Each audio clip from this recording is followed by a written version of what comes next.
Cristo. Turn around and shake hands. There's a welcome here. A welcome. There's a Christian. Welcome here. Hallelujah. There's a welcome here. A welcome. There's a Christian welcome here. May pagbati at kami rito. May pagbating Kristiyano. Hallelujah. Tinatanggap ko naming kayo. Ate Arlan. Cristo. Amen. Thank you and blessed of this. Kaya tayo bumalik sa ating upuan. Thank you very much. Hindi nyo pala ay malaking encouragement na. Amen. Ewan ko lang, pag hindi ka pa ma-encourage ngayon, nakakalungkot, kawawa naman yung mga Kristiyano. Meron na kahit bata, hindi lang kay daddy, mami, mama, pwede 5 piso. Bata ngayon, ayaw na ng piso eh. 5 piso lang, dati piso lang, tuwa-tuwa na yan. Ngayon, ayaw na ng gusto 20, no? Mig. Diba? Ito nga, may pan-load ka. So ito, hindi pinag-uusapan ng laki. Ang pinag-uusapan ay katapatan mo sa Panginoon. Okay? It doesn't matter kung ito lang yung kayanan ko, nahihiya ako, hindi po. Kung yan talaga yung para sa Diyos, ibigay natin. Pero all of this, lead us for the offering of prayer. Tayo po sa madaling manalangin. Nakila namin Diyos ang maraming sa langit kung pinagpapasalamat sa sandaling ito na kami po ay nagbibigayan mga po Panginoon ang katulad mong pagpalain ng mga isa ang loob kay Panginoon kami pang araw-araw ang kabuhayan Panginoon. Tulungan mo po ang bawat isa kapag nakaloob sa at magamit po pagtulong gawain dito sa pagkakaroon. Salamat po ng marami kay lahat ng mga pagkakaroon sa Panginoon Jesus. God bless you all again.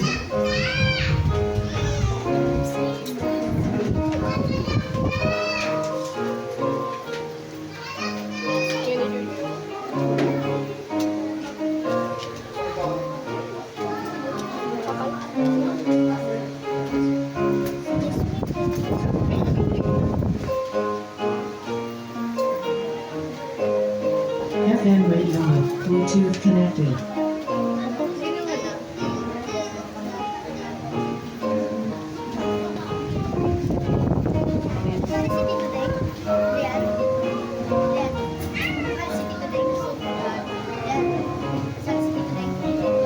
Bluetooth connected.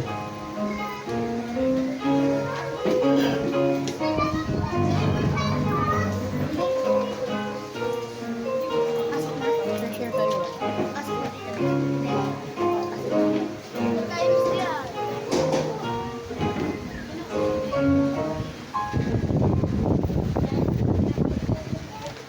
Pasok na dyan.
now input mode. Amen. Salamat po sa awitin niya. Tayo po ay magsimula na po sa ating pong pinaka-main reason kung bakit tayo sa church. Wala iba kundi ang preaching. Amen? Hindi makukumpleto ang service na to without the preaching of the Word of God. Amen? Salamat po. Ang special number ay po ay paghahanda lamang po yan para maikasa ang puso natin sa pakikinig ng salita ng Diyos. Yun po yung yung pag-aawitan natin, that's part of glorifying God, praising God, para maihanda ang ating puso at isipan sa mensahe po natin ngayon. Kailangan pag-preaching, walang matutulog. Amen po? Hindi yung, oy, preaching na, matulog na ako. Hindi po. Dapat pag-preaching ay ikaw yung gising na gising, you're alive, alert, awake, and is enthusiastic. Amen? Kaya buhay, gising, alisto, at masigasig. So tayo po ay magbubukas ng talata mula sa Bible. James chapter 4 please. Chapter 2. Ngayon po tayong lahat. Kung nakita na po, sunod po natin yung iba. Yung na walang Bible, ay hanapin niyo po yung mga Bible po dyan.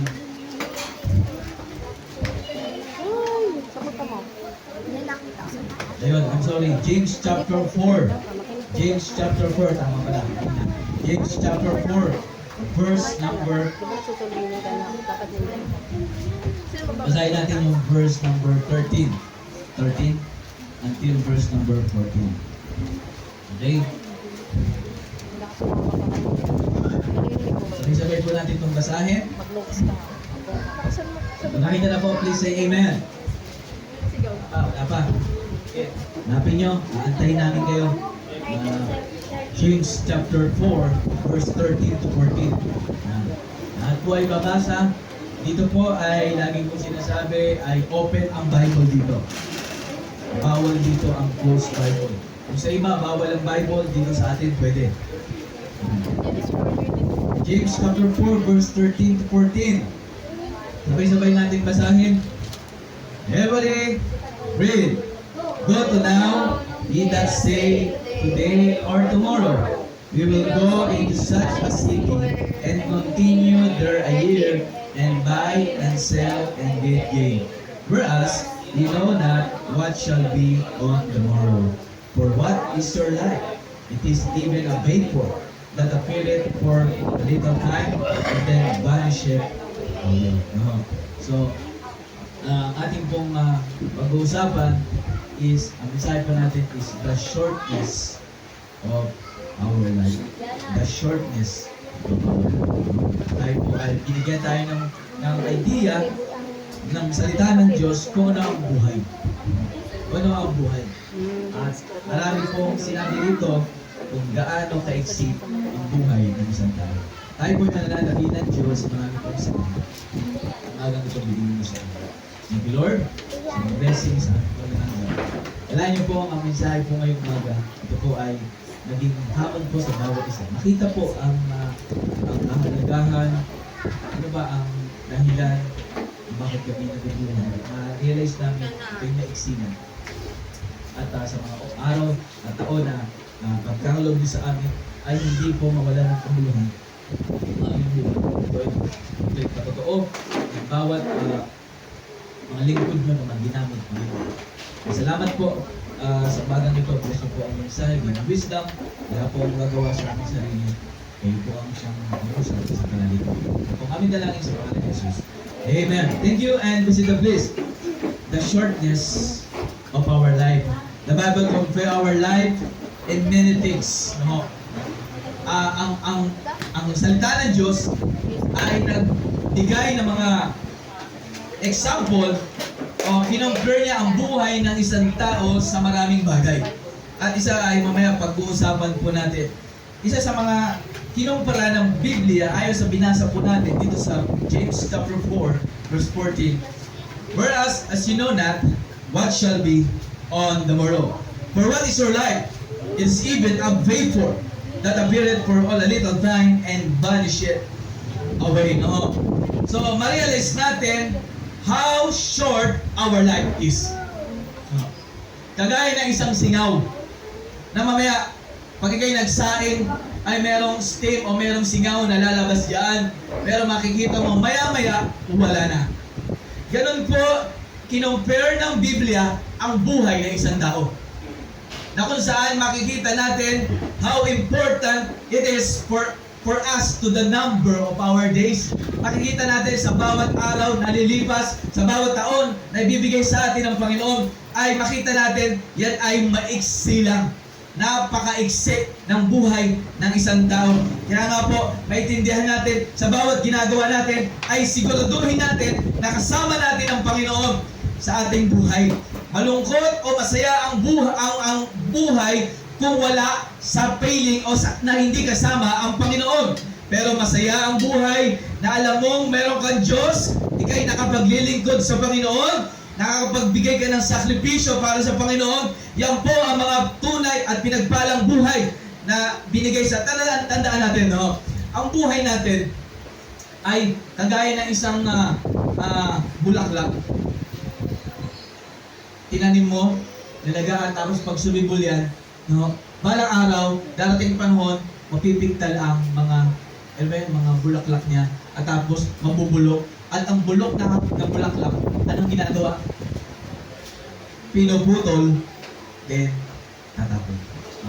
Wala akong nakita, no, na inaalagaan pa, bulok na, patay na, inaalagaan pa. Walang ganon. Madalas ang ginagawa, pinuputol at nagtatanim ulit ng bagong halaman. Alam niyo po, ang sabi ng Bible, for all flesh is a grass, and all the glory of man as a flower of grass. Kagaya tayo ng bulaklak, na ikaw ay sisibol, na ikaw ay nagkikinang, na ikaw ay magbibigay ng kagandahan sa paningin ng iba. Pero darating ang panahon, matutuyot ka. Darating ang panahon na ikaw ay mawawala ng lakas. Darating ang panahon na ikaw ay mamamatay.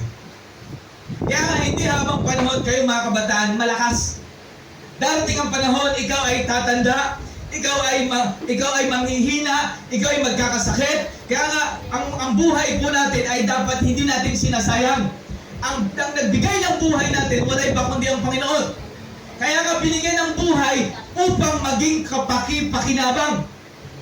Amen po? Upang makinabang sa iyo ang Diyos at upang makinabang ang tao sa iyo.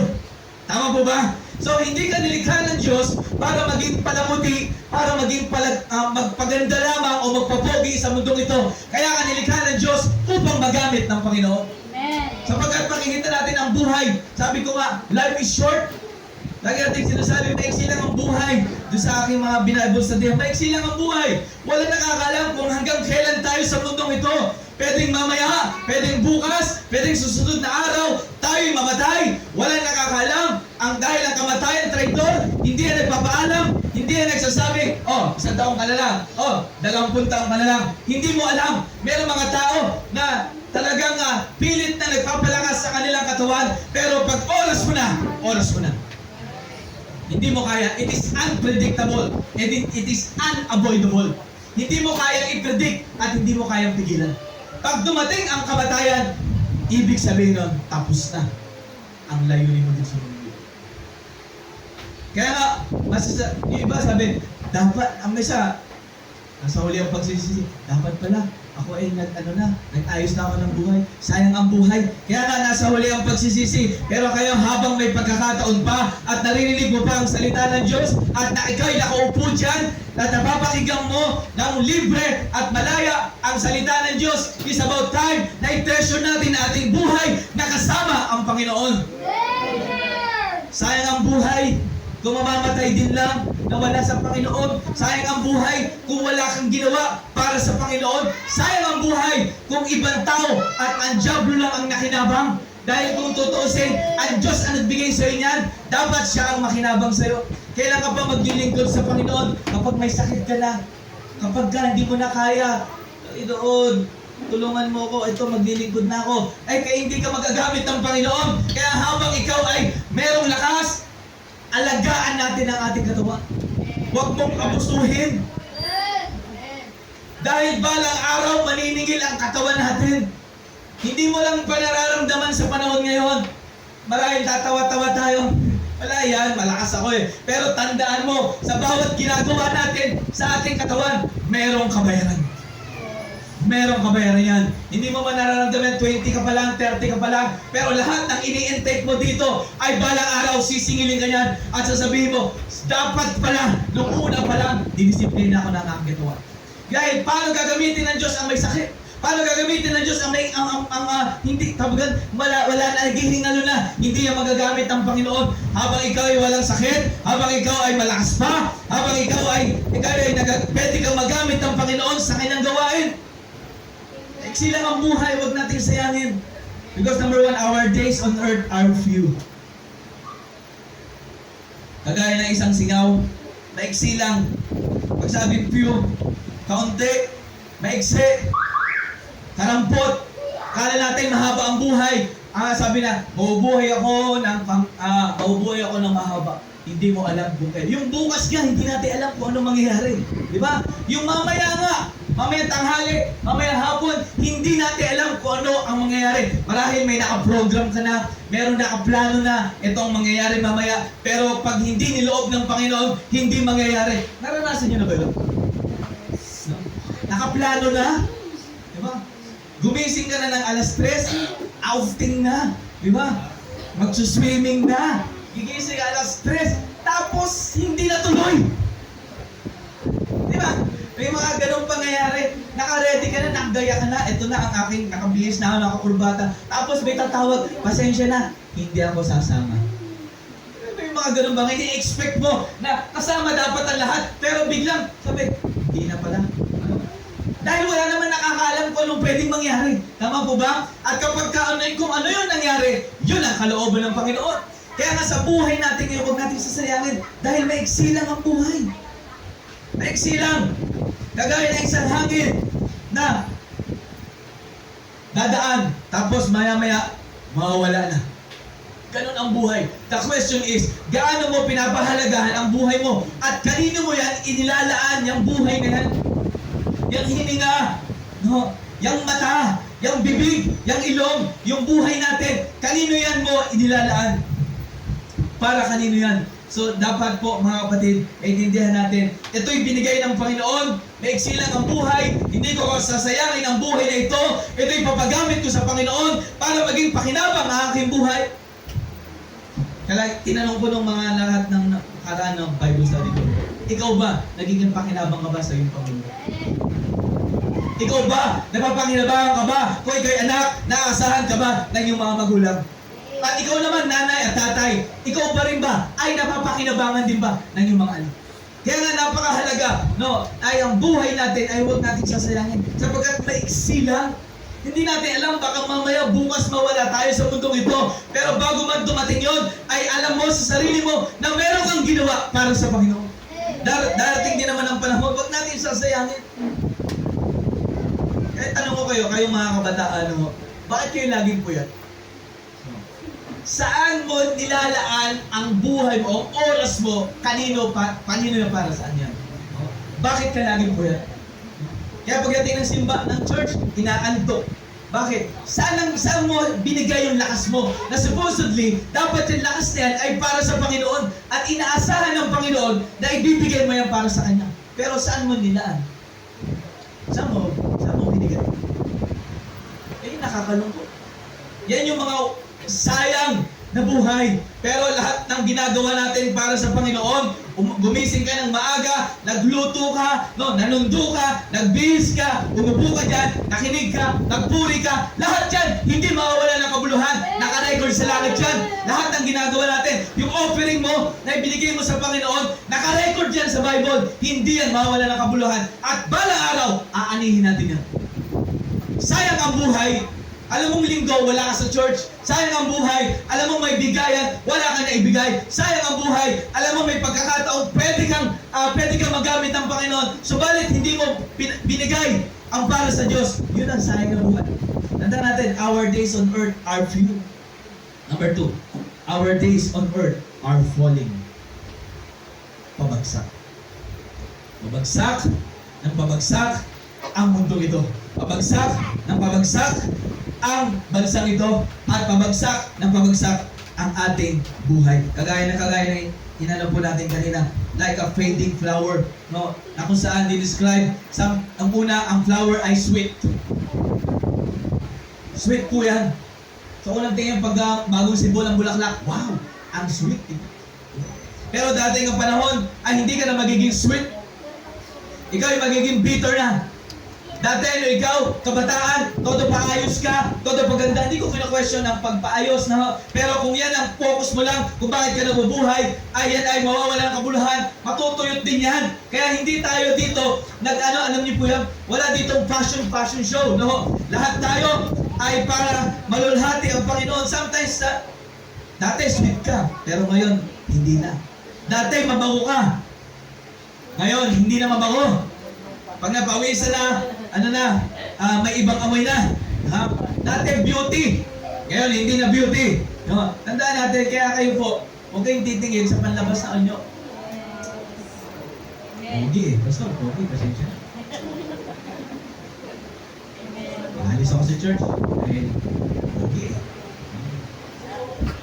Tandaan mo, kahit pogi yan, sa una lang yan. Pero darating ang panahon, ang tunay na pogi, tandaan natin kayo mga kababayan, huwag kayong ma-attract sa pogi.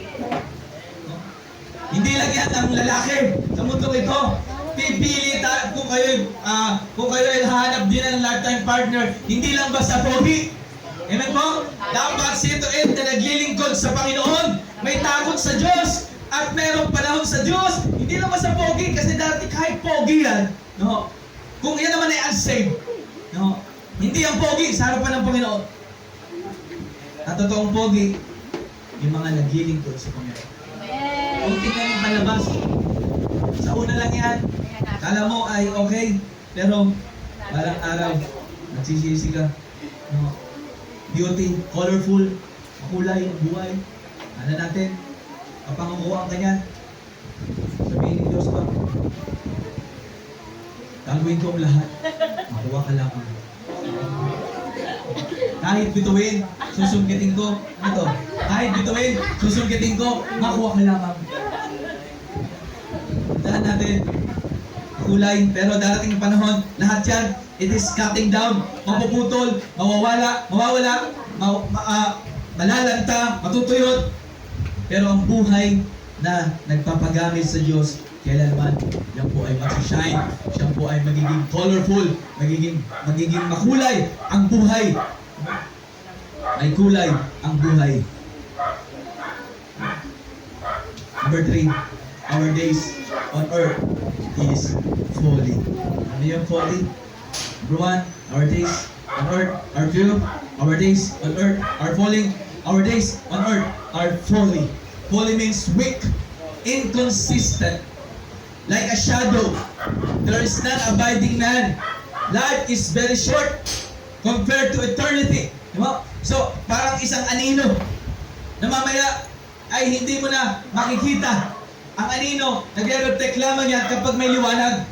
No? May nakikita kang anino. Pero kapag ka madilim na, wala na yan. Inconsistent, mahina. Ganyan po ang ating mundo ngayon. Ganyan ang araw natin ngayon, mga kapatid. Kaya huwag natin sasayangin. This is a great motive for us to redeem our time. Huwag natin sasayangin ang ating pong mga oras na ginugugol natin dito sa mundong ito. Redeem our time. Because the days are evil. Ang diablo ay hindi tumitigil. 24/7, binabantayan ka niya. Kahit matutulog ka na lang, babantayan ka niyan. At para ikay madistract, para hindi mo mailaan ang oras mo at araw mo, maidubot sa Panginoon. Kaya gagawa siya ng paraan para ikay mawala sa simbahan. Yan ang diablo. Pero tayo po, bilang isang Kristiyano, ay hindi rin dapat tayo titigil at di rin dapat tayo pabayag na tayo magamit ng diablo. Amen po? Our days on earth are fully weak, mahina. Kaya wag tayong masyadong umasa sa ating sariling lakas, sa ating sariling galing, sa ating sariling husay. So, ang tunay na magaling, at tunay na mahusay, at tunay na malakas, wala iba kundi ang ating Panginoon. Our days on earth are uncertain. At the shortness of our life shows the folly of living only the material things. As did rich man and be merry. Kagaya ng isang mayaman, di ba? Hindi nagsisikap para yumaman. Mayaman na, magpapakayaman pa. Di makontento. Akala nila ganun ang buhay. Pero tandaan natin, kahit ni anino o kahit ni isang kusing, ay wala tayong madadalang yaman pag tayo ay nawala dito sa mundo. Saan mo ba? Gaano kahalaga ang buhay? The shortest of our life motive to us to use all our labor to get people to heaven, to teach the Bible, to preach the gospel, to live the holy lives. Ang buhay natin dapat maging motibo to people get saved. Para ang tao ay maligtas. Kaya ka niligtas ng Panginoon upang ang tao po ay magamit ka ng Diyos para maligtas din po ang iba. Yan po ang ating pong purpose ng ating buhay. No? To teach the Bible, to preach the gospel, to share the goodness or the good news of God. No? The plan of salvation. Yan ang purpose kung bakit tayo niligtas ng Panginoon, kung bakit tayo nabubuhay dito sa mundong ito. Huwag nating sasayangin, kagaya ng isang singaw, kagaya ng isang bulaklak, kagaya ng isang shadow, na kung saan lahat ay mawawala, hindi, wala pong temporal po rito, lahat ay malalanta, lahat ay kagaya rin po na isang swift ship. Diba? Pag ikay nakasakay sa barko, sino nakasakay ka sa mga barko sa mga barko? Kaya na isang swift ship. They are passed away as a swift ship. Mabilis lang, papunta sa kabilang dako. Pag dumaan na ang barko, hindi na yung mabalik. Pag ikay naiwan na, doon ka na sasakay sa panibagong ship. Hindi na yan pwedeng bumalik. Di ba? Kasi isa lang po ang ruta niyan. Kagaya rin po ng swift post. No? Pag ang rider, di ba? Pag ang rider ay dumaan o yung postman dumaan, ay hindi na po yan makakabalik. So kaya nga, ganun po ang buhay natin. Hindi na natin pwedeng balikan. Yung tapos na. Kailan ka pa iiyak kapag wala na ang isang tao? Minsan, umiiyak. Dapat ginawa ko na to kung siya'y nabubuhay pa. Hanggat nandiyan pa siya, hanggat nakikita mo pa, ay maglaan ka na ng oras sa pamilya mo, maglaan ka ng oras para sa ibang tao, dahil pag yan ay nawala na, tapos na. Kahit mag-iiyak ka, wala na magagawa, iiyak mo, hindi na siya magbabalik pa. Kaya nga lahat po ng tapos na, ay hindi mo na dapat binabalik. Ika'y maglaan mo ng oras, tumuto ka na dito sa present. Yung future, huwag mo munang iisipin dahil hawak ng Panginoon ang future natin. Kaya nga, tayo tandaan natin, what is your life? It's even like a vapor. The shortness of our life. Maiksi lang ang buhay. Huwag natin sasayangin. Huwag nating, ano niyo po yun, aabusuhin. Saka na lang po ako maglilingkod, pastor. Mag-involve sa church kapag nakagraduate na ako. Nakagraduate. Saka na po ako maglilingkod, pastor, pag nakahanap na ako ng trabaho. Nakapagtrabaho. Saka na po, pastor, pag nagkapamilya na. Nagkapamilya na. Saka na po, pastor, pag nagkaanak na. Nagkaanak na. Saka na po kapag nagkaapo na. Nagkaapo na. Saka na po pag nagkaapo sa tuhod. Nagkaapo na sa tuhod. Hanggang kailan maghihintay ang Panginoon? Saka na po, pastor, nagkasakit. Pastor, gusto ka na maglingkod. Sakit na no? Isa, kung saan ang tao ay, alam niyo po yun, may sakit, kaya nga sa ospital, pansinin niyo, dasal na lang po ang kailangan. Mrs., pagdasal niyo na lang po, maghanap po ang ating solusyon. Ano yun? Dapat, pagka mayroong ganong karamdaman o meron tayong mga kamag-anak na may ganong sitwasyon, ang unang-unang gagawin ay manalangin. Hindi po yan ang last option, kundi yan ang unang-unang dapat ginagawa. Ano ba dasal at yun yung sabi ng mga doktor, at miracle na lang, miraculo na lang para siya ay mabuhay.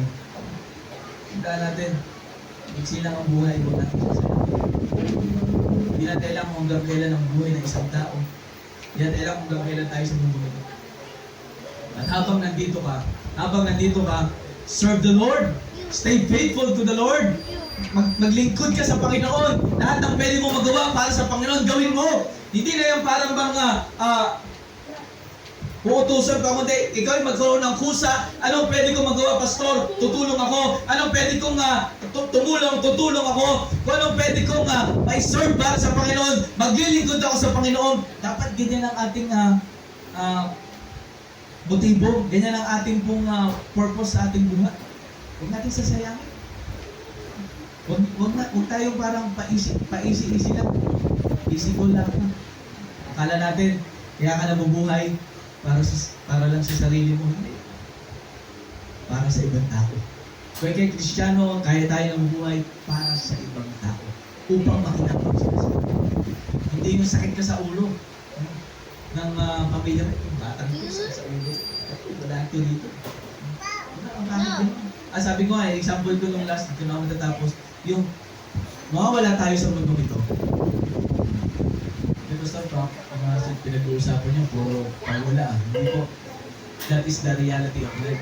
Mawawala ka sa mundong ito at sasabihin ng mga tao, salamat sa taong ito. Kaya ako kasi, kaya ako naligtas dahil ginamit ng Diyos, ginamit siya ng Diyos para ako kilala sa Panginoon. Ang pangit, nakabunod ka na, tapos, buti na lang, buti na lang nawala. No? Buti na lang. Dahil wala namang silbi yan, dahil wala namang ano. Kasi bakit? Yung buhay niya ay sinayang niya. Naging walang kabuluhan. Pero bago man tayo mawala sa mundong ito, ay merong magpapasalamat sa atin at pagpunta natin sa langit, sasabihin sa'yo, salamat! Joshua, kundi dahil sa'yo. Hindi ako nakakilala, wala ako dito sa langit. Dahil sa'yo, kaya ako naligtas. Ganun ang masayang buhay. Napapasalamat ka dahil salamat sa'yo. Dahil nakakilala ako sa Panginoon. Dahil hindi ka naging pipe para hindi bahagi ang salita ng Diyos. Salamat. Kaya ngayon ang buhay na masaya. Yung alam mong nagagamit ka ng Panginoon. Huwag natin sasayangin. Every Sunday, ngayon, magkapasok ka na naman. Mga estudyante, busy na naman. Pero saan mo ibubugol ang buhay mo? Kung may pagkakataon, maglingkod sa Panginoon para hindi mawala ng kabuuan. Lahat ng paglilingkuran natin sa Panginoon, yung mga in-offer niyo po, mga sakripisyo niyo sa Panginoon, hindi yan mawala. Lahat yan ay i-honor ng Panginoon. Kaya nga, the shortness of our life. What is your life? It is even amazing. Sinaw lang, mamaya-maya, wala na. Huwag natin sasayangin ang buhay na binigay sa atin. Tayo po ay tumayo, tayo po ay manalangin. Kilang Diyos, marami pang salamat. Sa ito, salamat po. Na-realize namin kung gaano kahalaga ang buhay. Pinagkalooban niyo po kami. Ang buhay na ito, itong katawan na ito, ang buhay na ito ay para sa inyo maliwanag. Tulungan niyo po.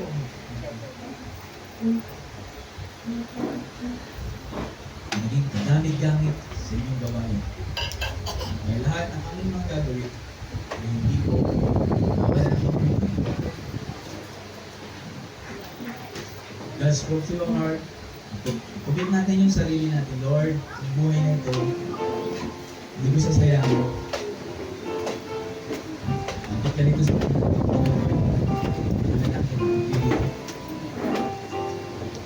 talk to the Lord.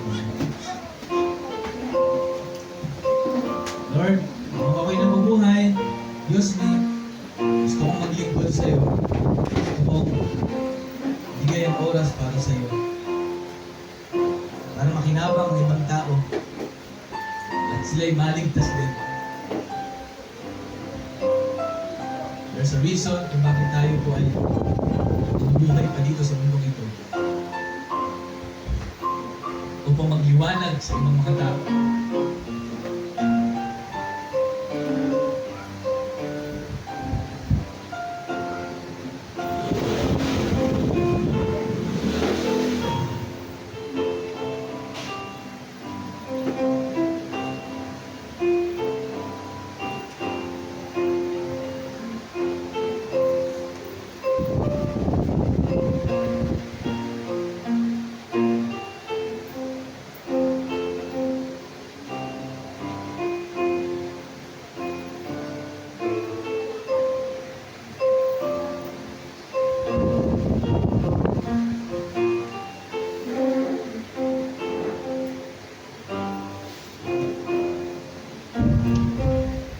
Salamat po, Panginoon, sa inyo pong mga salita at paalala. Na-realize namin, nalaman namin yung sinang ang buhay. Hindi namin po sasayangin ito. Bigay namin para sa iyo, Panginoon. Sapagkat kayo naman po ang nabigay ng buhay, kayo rin po ang may karapatan na kumuha ito. At habang kami po ay binibigyan niyo pa ng pagkakataon, natili sa manong ito, kami po'y maglilingkod sa iyo, Panginoon, buong puso, tiwala, at bigay ng papuri sa iyo, Panginoon.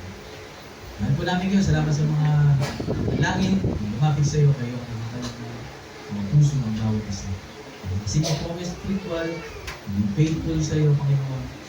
Na mga pagsubok na dumating ay hindi kami makapektuhan kundi na natili kami, Panginoon, na maglilingkod sa iyo hanggang sa inyong pagbabalik, hanggang Lord, thank you for everything. Thank you for your goodness to us. Thank you for the blessings. In Jesus' name we pray. Amen. Please take your seat. Salamat po.